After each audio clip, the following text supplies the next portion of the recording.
Europe 1. Le grand direct des médias avec Jean-Marc Morandini. Après les dérapages survenus depuis quelques jours sur la toile, on a décidé de s'intéresser ce matin au dérapage d'Internet et aux dangers d'Internet. Peut-on stopper la haine sur le net? C'est la question qu'on va se poser ce matin. On a vu beaucoup de propos haineux circuler, des mots-clés violents, racistes, antisémites sur les réseaux sociaux, des mots-clés qui soutenaient également les terroristes. Pourtant, les autorités sont sur le coup, tentent de tout faire pour dissuader les internautes de tels dérapages. Mais tout cela est-il vraiment efficace? Pour en parler avec nous ce matin, Catherine Chambon, bonjour. Vous êtes sous-directrice de la lutte contre la cybercriminalité au sein de la direction centrale de la police judiciaire. Également à côté de vous, Sacha Renkewitz, bonjour. Merci d'être avec nous, président de l'Union des étudiants juifs de France. Et puis Roland Pérez, avocat, bonjour également. Bonjour. Et merci d'être là. Sacha, on s'était vu il y a quelques mois dans ce studio. On avait fait un constat, c'était à l'époque où il y avait beaucoup de hashtags antisémites qui circulaient. Vous étiez mobilisés, on s'était tous mobilisés contre ces hashtags. Pourtant, aujourd'hui, on a l'impression que ça recommence. Ça recommence et ça ne s'arrête pas, au contraire ça s'amplifie. Il y a aujourd'hui un problème extrêmement grave, Internet et la plateforme de résonance d'idéologie de haine qui s'y diffuse et qui infuse dans la société. Aujourd'hui, quand des terroristes agissent, attaquent des médias, attaquent des juifs parce qu'ils sont juifs, eh bien derrière cette idéologie, il y a aussi beaucoup de gens qui ont été formés, qui sont arrivés au djihad par des vidéos qui ont été vues sur Internet des millions de fois. Il y a des hashtags sur Twitter, il y a des mots sur Facebook, sur YouTube qui sont repris.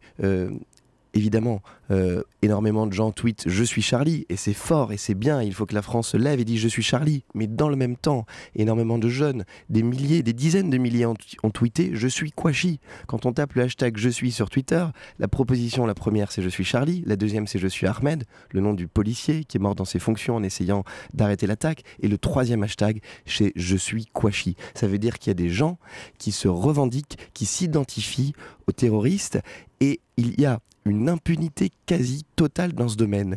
Nous avons pourtant, depuis l'affaire Twitter, le procès que nous avons intenté, fait en sorte qu'il y ait une responsabilité pénale. Mais aujourd'hui, la mise en œuvre des moyens légaux est extrêmement complexe. Non seulement parce que les grandes sociétés sont hébergées aux États-Unis, et nous avons demandé au ministère de la Justice de faire en sorte qu'il y ait une raison sociale obligatoire pour ces sociétés, pour qu'on puisse faire un procès en France rapidement. À l'ère de la viralité, aujourd'hui, un message se diffuse en quelques secondes. Donc comment peut-on, avec des moyens judiciaires qui demandent 3-4 semaines de procès, même en référé en urgence, lutter contre des messages qui se répandent comme une traînée de poudre? Catherine Chambon, vous êtes finalement directement mise en cause là par ces propos quand on dit qu'il y a une impunité totale sur le net. Je rappelle que vous êtes sous-directrice de la lutte contre la cybercriminalité. Vous ne faites rien? Alors nous ne sommes pas mis en cause. Nous sommes aussi les grands témoins de ces vagues et ces mouvements de fond dont parle Sacha et que nous constatons également. Et d'autant plus que les événements ont créé une prise de conscience de la part des internautes, puisque nous sommes en fait le réceptacle de cette vigilance citoyenne. Oui, mais vous dites je suis témoin. Non, enfin, sur cette première partie. Agissez. Sur cette première partie, nous avons toujours agi sur le traitement des signalements qui nous remontaient de la part des internautes pour identifier les auteurs et transmettre à l'autorité judiciaire. C'est extrêmement important de bien considérer que la qualification juridique est d'abord essentielle, qu'elle permet de baser une action judiciaire derrière, et que derrière, de manière peut-être moins visible, il y a malgré tout des réponses judiciaires apportées. Le phénomène que nous vivons actuellement est beaucoup plus intéressant à analyser en termes de prise de conscience citoyenne. Et c'est là que nous avons un débordement de signalements qui prouve bien que l'intolérable, puisque nous sommes tenus par le signalement, on ne peut pas d'initiative aller le chercher, remonte de manière extrêmement forte. Ça a quoi? Ça a doublé, ça a triplé ces derniers temps? Ça a été multiplié par 15. Par 15? Par 15, le volume quotidien que l'on connaît depuis un an. Mais vous n'avez pas les moyens de traiter tout ça? Alors nous les traitons au fur et à mesure, nous les lisons tous, et nous allons les traiter de manière extrêmement organisée pour que dans les des dizaines de milliers de profils qui nous sont signalés, nous puissions les identifier, les localiser, et mettre la justice en capacité de les poursuivre. Mais disons les choses clairement, est-ce que quelqu'un qui fait un hashtag antisémite, raciste ou qui soutient les terroristes, celui qui en fait un, il risque rien? Celui qui en fait un, s'il est signalé, risque comme les autres. Il risque quand même. Vous n'allez pas uniquement vous intéresser à ceux qui en ont fait beaucoup et qui ont prôné le terrorisme? On prendra soin de tous les suivre. Roland Pérez, vous êtes avocat. Qu'est-ce qu'on risque si on fait un hashtag de ce type ou si on poste un message sur Facebook de ce type ? Alors aujourd'hui, la communication en ligne est devenue une circonstance aggravante avec la loi du 13 novembre 2014 sur les incitations notamment à la haine, à la violence et surtout aux actes de terrorisme, l'apologie des actes de terrorisme. Alors il faut savoir qu'avant on était sur 5 ans et 75 000 euros d'amende. Aujourd'hui on est sur 7 ans et 100 000 euros d'amende. Ça veut dire que et aujourd'hui il y a un c'est tournant. appliqué ça vraiment ? Alors c'est appliqué. Aujourd'hui on le voit. Les récentes affaires ont montré que on va utiliser une procédure qui va sortir de la procédure habituelle, qui était la loi de la presse, qui était très encerclée, très protectrice de la liberté d'expression et qui faisait qu'avant qu'un procès puisse éclore, on attendait quasiment 1 an, voire 2 ans. Aujourd'hui, il y a des comparutions immédiates, c'est-à-dire que lorsqu'on a pu identifier l'auteur d'un tweet, d'un chat, d'un site, d'une photo postée, d'une vidéo, un participant à un blog, lorsqu'on arrive à l'identifier, aujourd'hui, il faut rendre hommage d'ailleurs à cette jurisprudence qui a été le fait de l'Union des Juifs de France à propos de Twitter, qui a permis d'identifier et d'obliger aujourd'hui un réseau aussi important que ce petit gazouillis bleu, ce oiseau bleu, de donner et de communiquer enfin les identités de ceux qui émettent ce type de tweets haineux. Eh bien, grâce à cette jurisprudence aujourd'hui, on peut identifier très vite ces personnes et les faire comparaître immédiatement devant la justice. Sacha ? Vous savez, quand on a attaqué Charlie, on l'a dit, c'est comme quand on a attaqué des policiers, des juifs parce qu'ils étaient juifs, on a voulu attaquer la démocratie et ses valeurs. Dans les valeurs de la République, il y a la proscription, l'interdiction de la haine raciale.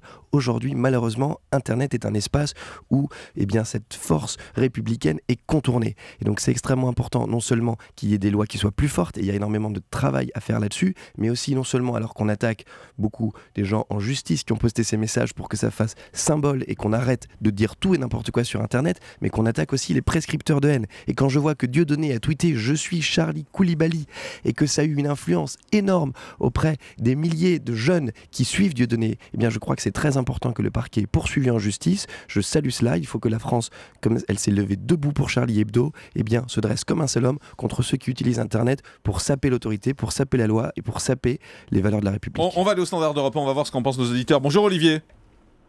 Olivier. Oui, bonjour Jean-Marc, bonjour toute l'équipe. Bienvenue sur Europe 1. Vous avez le sentiment que ça va trop loin ?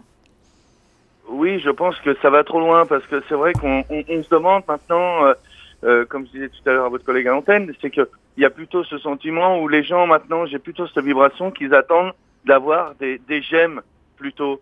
Je parle sur Facebook bien sûr. Hein. C'est-à-dire on est prêt à tout, on est prêt à dire n'importe quoi juste pour avoir des petits likes en fait, c'est ça. En fait, si vous voulez, ce qui se passe, moi ce que je ressens, c'est qu'il y a vraiment un côté où il y a des personnalités qui ils mettent quelque chose, ils ont des milliers de j'aime et ils sont je fiers pense que après de ça. maintenant, les gens qui sont sur Facebook ont un côté où ils vont manger un plat de pâtes ou ils vont mettre quelque chose et ils attendent des j'aime. Ça veut dire qu'ils attendent d'être reconnus comme la star. Vous voyez ce que je veux dire ? Donc ça veut dire qu'eux, ils sont, ces gens-là sont dans l'anonymat, mais ils peuvent être très professionnels dans ce qu'ils font, mais ils sont dans l'anonymat sur Facebook et ils veulent se donner une identité. Ils veulent se repérer à quelque chose. Je comprends bien. Donc, Catherine Chambon, on est dans l'anonymat sur le net ? On n'est pas totalement dans l'anonymat, et Dieu merci, puisque nous avons malgré tout des capacités d'identification, et c'est tout l'intérêt du sujet, auprès des grands opérateurs, avec évidemment des procédures à respecter qui nous permettent d'accéder légalement aux informations. Et si vous permettez, je vais répondre à cet auditeur qu'effectivement, c'est peut-être une façon d'essayer de se trouver des amis, mais je crois que chacun doit être responsable de ses propos, quelle que soit la volonté qu'il a d'avoir des amis. C'est la responsabilité qui compte. On va prendre Assia. Bonjour Assia. Oui, bonjour. Bienvenue sur Europe 1. Merci. Vous avez en dire qu'on défend Charlie Hebdo pour la liberté d'expression. Donc, est-ce qu'on n'a pas le droit finalement de tout dire, c'est ça ? Absolument, tout à fait. Je pense que là, on est en train de parler de liberté d'expression par rapport à Charlie Hebdo. Et en plus, dans les réseaux sociaux, il y a un peu de tout. Il y a des témoignages aussi qui sont un peu passionnels. Il y a des témoignages, en effet, qui revendiquent ou du moins qui accréditent ces attentats. Mais on doit laisser parler tout le monde. C'est un petit peu pour ça qu'on se bat aujourd'hui. Tout le monde a le droit à la parole, tout le monde a le droit de dire ce qu'il pense, sans pour autant inciter à la haine ou autre. C'est une liberté d'opinion. Assia, vous faites bondir tous mes invités autour de la table. Sacha Rengenweit. Non, c'est intéressant d'entendre ça, Assia, parce que ce que vous dites, moi je l'entends beaucoup quand j'interviens dans les classes avec le programme Coexiste ou quand je parle avec des étudiants dans les universités. En France, il y a une liberté d'expression, c'est une valeur forte, mais il y a aussi une interdiction de la haine raciale. Charlie Hebdo, c'est de la caricature, ce n'est pas de la haine raciale, il ne faut pas tout confondre. C'est une valeur essentielle. Assia vous dit la liberté d'expression. Voilà, Non, attendez, je ne confonds pas tout. Hein. Mettons-nous d'accord, je ne confonds pas tout, je sais exactement ce que veut dire la liberté d'expression et je sais ce que veut dire aussi une caricature. Je condamne fortement ce qui s'est passé. Personne ne doit mourir pour ses idées ou pour ses caricatures ou pour ses dessins. Mais en revanche, je dis que tout le monde a le droit de s'exprimer et de dire ce qu'il pense. C'est un peu à ça aussi que servent les réseaux sociaux. Madame. Roland Pérez. Oui, alors il faut rappeler que même si Internet reste un espace de liberté et d'échange, c'est aussi un espace de respect. Si Assia, je vous pose la question suivante, vous étiez diffamé, si vous étiez atteint dans vos convictions raciales ou dans votre identité même raciale, est-ce que vous trouveriez normal qu'on puisse le faire sur le réseau, sur Internet, et que vous ne puissiez strictement rien faire ? Oui, mais attendez, au niveau des réseaux sociaux, il n'y a pas que ça. Il y a des enfants aussi qui sont diffamés. Et vous trouvez que c'est normal et vous trouvez à cause de ce que font leurs camarades. Donc vous trouvez tous ces propos illicites, illégaux, est-ce que vous trouvez normal qu'on ne puisse rien faire et qu'on puisse se retrancher derrière l'humour noir, derrière la liberté d'expression? Est-ce que vous trouvez ça normal? Non, je trouve. C'est pas la question n'est pas de trouver ça normal ou pas trouver ça normal. L'idée ici, c'est pas de débattre sur mon point de vue, c'est de débattre sur l'idée en général de la liberté d'expression qui fait que on peut tout dire, on peut tout faire. Elle a des limites. Elle a des limites, madame. Mais elle devrait en avoir dans tous les domaines mais divers oui, et variés. Pas Catherine Chambon, uniquement là-dessus. Catherine Chambon. Je pense que la liberté d'expression est essentielle dans un État et que c'est vraiment une valeur démocratique. Mais elle ne doit pas aboutir à ce que l'on mette les armes, qu'on fasse parler les armes. En réalité, je crois que la limite est là, ou qu'on atteigne physiquement ou psychologiquement les gens. Juste un mot, vous pouvez nous expliquer comment on signale des tweets ou des messages sur Facebook qui sont illégaux? Alors, il y a un portail gouvernemental qui est internet-signalement.gouv.fr qui recense et... où on peut alerter. On peut alerter, on peut poser des signalements qui sont tous exploités, je le répète. Sacha, sur Twitter également. Aussi sur Twitter, depuis le procès que nous avons remporté contre Twitter, maintenant il y a une possibilité directement de signaler un message. Ça permet de faire en sorte que ça remonte aux équipes de Twitter. C'est une obligation légale. C'est une obligation légale aujourd'hui pour tous les réseaux sociaux d'avoir leur propre système d'information. Il n'y a pas de suite derrière. Il n'y a pas de suite. Moi j'ai signalé plein de fois des messages, il n'y a pas eu de suite. On vous bloque et il faut le faire également sur Internet-signalement. C'est vrai qu'il n'y a pas assez de travail des opérateurs. Franchement. De la même manière que les contenus pédophiles sont interdits et immédiatement bloqués par des équipes dédiées, eh bien aujourd'hui le racisme, la haine font énormément de mal. Il faut qu'il y ait des équipes et c'est la responsabilité des réseaux sociaux de mettre en place des équipes pour traiter ça.